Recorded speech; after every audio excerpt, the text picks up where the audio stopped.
Viva la quinta brigada, rumba la rumba la rumba la. Viva la quinta brigada, rumba la rumba la rumba la. Que nos cubrirá de glorias, ay Carmela, ay Carmela. Esto es una de las estructuras que excavamos. Esto fue en 2024, finales de 2024. Y es una de las estructuras típicas de la fortificación republicana ya tardía de la zona, que es lo que nosotros hemos llamado un nido mixto, que está construido a través de un nido de ametralladoras, que es la parte circular que tenemos en vanguardia, y un refugio para tropa, que es esto que tenemos aquí detrás.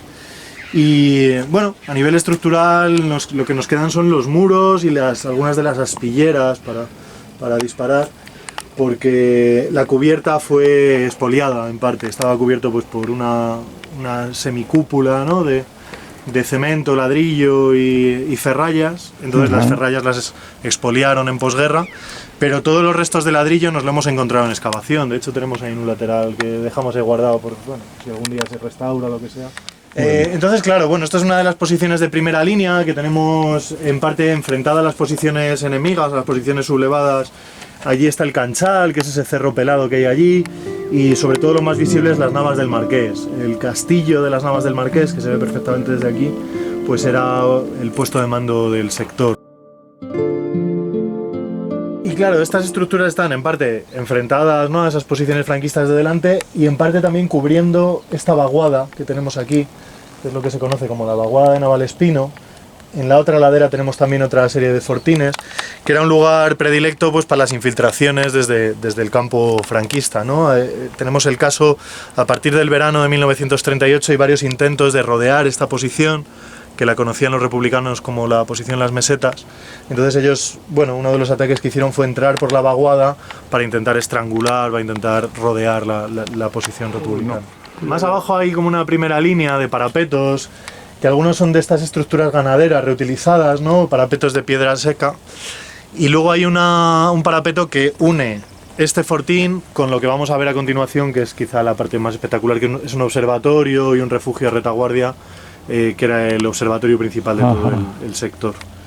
Y las milicias que se establecen aquí son sobre todo socialistas, con algunas unidades del regimiento Octubre, y luego el batallón Largo Caballero, que ya el propio nombre indica, ¿no?, que la tendencia ideológica. Lo que pasa es que después de la militarización, la 34 Brigada Mixta, que es la unidad que absorbe a todas estas, pues era una unidad considerada como comunista. La mandaba en la última parte de la guerra un mayor de milicias, una de las figuras del ejército procedentes de la escala de milicias, que era Leopoldo del Sur. Y este era del Partido Comunista, su comisario era del Partido Comunista, y por lo tanto pues la 34 era considerada una unidad comunista, ¿no? De hecho, claro, aquí el frente pues quedó establecido desde muy al principio de la guerra, desde el verano de 1936. Lo que ocurre es que pues gradualmente se va volviendo una posición inestable, ¿no?, porque los republicanos estaban a media ladera de unas cumbres controladas por el enemigo. Entonces, cuando se hace, después de la batalla de Brunete, cuando se hace con el mando de todo el sector, el mayor Tagüeña, que sería luego uno de las figuras más relevantes del Ejército Popular, pues decide que haya un repliegue parcial hacia lo que llamaron la línea de invierno.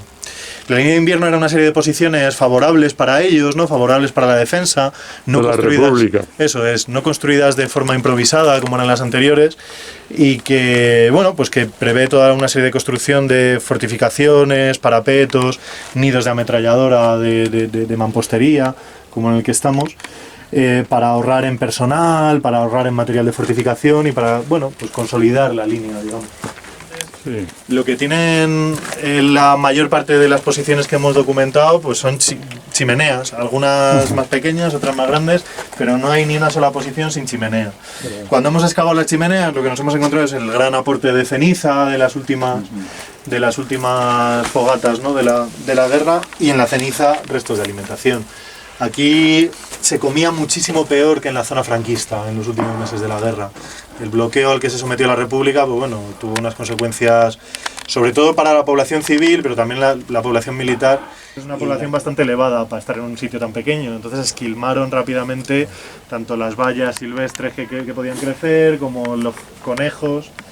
pero sí que debía haber una cierta actividad de caza, porque hemos encontrado, para empezar, trampitas para pájaros y conejos, y en algunas posiciones restos de conejo, de haberse consumido conejo.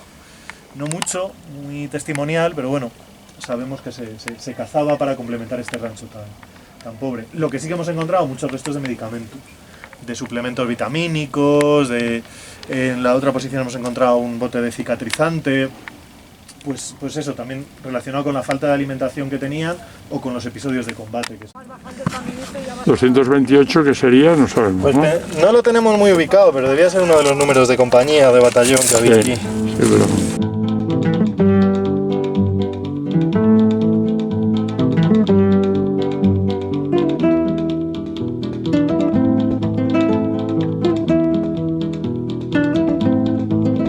El ejército del Ebro, rumba la rumba la rumba la. El ejército del Ebro, rumba la rumba la rumba la. La otra noche el río cruzó, ay Carmela, ay Carmela. La otra noche el río cruzó. Bueno, estamos en otro conjunto de fortificaciones dentro de la misma posición, las mesetas, ¿no?, que construyeron los republicanos en esta zona, parte de esta línea de invierno. Bueno, esto es conocido en el pueblo como el Alto de la Mora, es la cumbre más alta que la tenemos aquí detrás, es el Alto de la Mora. Aquí, si viniésemos hace un año y medio, no veríamos absolutamente nada, porque el nivel del suelo estaba pues por donde veis, la parte más elevada. Esto fue una sorpresa para nosotros, porque ni se veía la trinchera que comienza aquí, ni se veía absolutamente nada de lo que pensamos que era un refugio para tropa, pero que por los materiales que nos hemos encontrado pues era un puesto de mando blindado, ¿no? Es un conjunto de estructuras muy interesante porque tiene un observatorio más adelante, que ahora llegaremos, y aquí a retaguardia esto que funcionaba como refugio pero también como puesto de mando. ¿Cómo sabíamos que era puesto de mando esto? Pues porque llegaba hasta aquí instalación eléctrica y de teléfono. Ya se ha caído, lo han saqueado, pero todavía dejamos aquí colocado uno de los apliques eléctricos que llevaba hilo telefónico pues hasta el propio observatorio.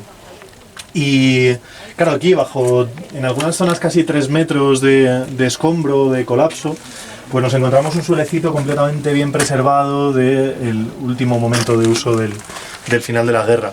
Nos encontramos todo el material relacionado con la chimenea, de hecho aquí salía una parrilla artesanal que habían construido con alambre y con una malla de gallinero, un atizador, aquí había un bidón de gasolina o de brea para impermeabilizar el techo.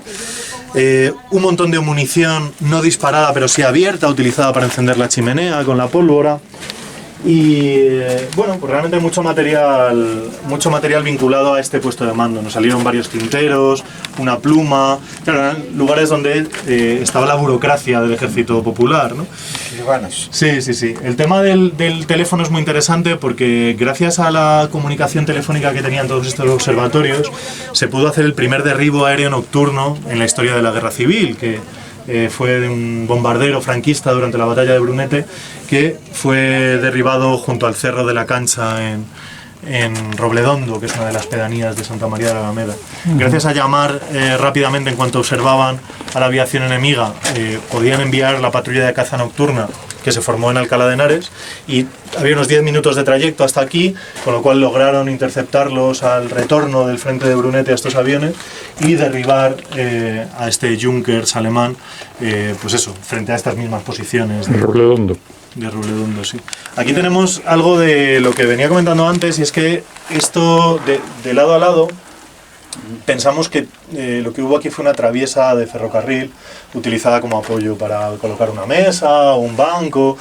El uso de material ferroviario lo hemos documentado aquí a través de la arqueología inequívocamente, ¿no? Porque toda esta trinchera era una trinchera blindada, y de lado a lado, me imagino que todavía quedaba algún resto, aparecían restos de madera, y en la madera algunos clavos ferroviarios que son muy reconocibles porque están marcados con un numeral de la fecha en la que se colocaban, ¿no? Entonces, esto era una posición subterránea, oculta de las vistas del enemigo, que costó muchísimo hacer porque hay partes picadas en la roca viva, ¿no? Algunos de los escalones se pueden ver, y que refleja que por qué se invirtió tantísimo aquí en fortificación. Pues por otra cosa que nos hemos encontrado en la arqueología, que es un montón de metralla artillera, ¿no? Aquí estaban bombardeando estas posiciones desde la zona franquista pues casi continuamente.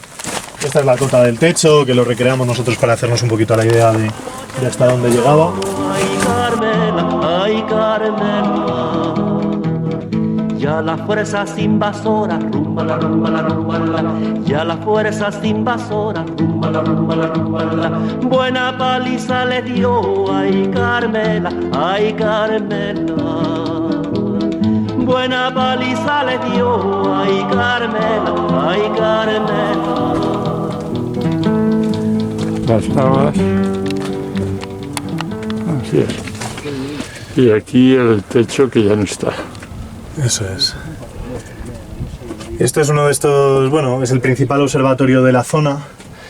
Era, bueno, el observatorio del Alto de la Mora, que es este cerro que tenemos aquí, y daba vistas pues a la posición enemiga del Canchal. Ahí tenemos las navas del Marqués, ¿no? Como veíamos antes, y realmente a toda la zona enemiga. ¿Por qué se fortificó tanto el Alto de la Mora y esta zona en concreto? Pues porque era el vértice más avanzado dentro de un saliente que se internaba en la zona franquista. Era por lo tanto una zona muy peligrosa para los franquistas, que podía ser utilizada para hacer algún tipo de avance, y también muy peligrosa para los republicanos, porque corría siempre el riesgo de que se avanzase por los lados y quedase aislada, quedase estrangulada, ¿no? Con respecto al resto de las posiciones republicanas. Y eso es lo que se intentó a lo largo del verano y el otoño de 1938 con esas incursiones que se hacen por la vaguada de Navalespino. Y aquí es muy interesante porque hemos visto en la documentación militar cómo se utilizaba la naturaleza para la guerra también. Hay documentados en este frente incendios de pinares cuando venía el viento favorable para quemar las posiciones enemigas, o en estas incursiones que hacían por la vaguada de Navalespino. En una de las partes se habla de que, claro, como eran incursiones que se hacían durante la noche, era muy difícil guiarse. Lo que venían era acompañados de perros, las tropas franquistas venían en vanguardia con perros, que uno de estos perros pues debía ser rojo porque con los ladridos alertó a la vigilancia republicana del sector y fue lo que les permitió rechazar este ataque. Esto es la línea del río Cofio, aquí abajo. Eso es, sí, justo por aquí abajo está el Cofio, del otro lado del Cofio es ya Castilla-La Mancha, es la provincia de Ávila. Adelante. Pues esto es una guía de peine de Mauser mexicano. Pone aquí FNC, que es Fábrica Nacional de Cartuchos, Ajá. Que estaba en Puebla, si no me equivoco, en Puebla, México. Ajá, ¿y se usaba aquí en la Guerra Civil? Sí, nos hemos encontrado en las posiciones bastantes. Y aquí iban los 5 cartuchos para meter en el fusil. Muy bien, estupendo, gracias Luis. De la ayuda de... Y Toño por encontrarlo. de los mexicanos. Tenemos días martes, rumbala, rumbala, rumbala, y tenemos días martes, rumbala, rumbala, rumbala, con los tanques y granadas, ay Carmela, ay Carmela. Con los tanques y granadas, ay Carmela, ay Carmela.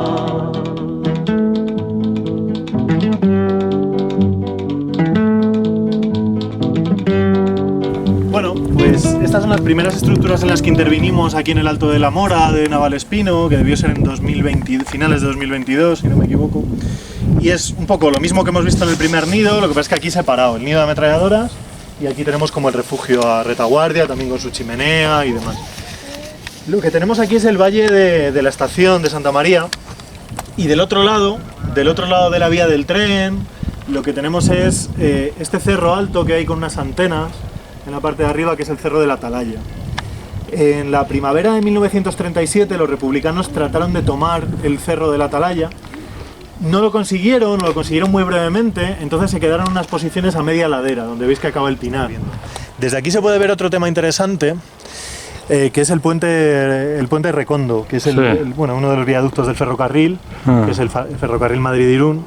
El puente Recondo fue ya en posguerra, y es que esto es de mucho interés porque todo este paisaje contribuye no solo a explicar la guerra civil, sino la prolongación de la guerra, ¿no? Que fueron los años de la guerrilla, del maquis, ¿no? De la resistencia antifranquista. La partida que pretendía atentar contra el puente Recondo y contra los saltos del Alberche fue rodeada y asesinada en parte en el Molino de las Madejas o Molino Nuevo, que es uno de los molinos que hay del río Cofio y que ha sido la última parte que hemos tratado de documentar en nuestro proyecto arqueológico.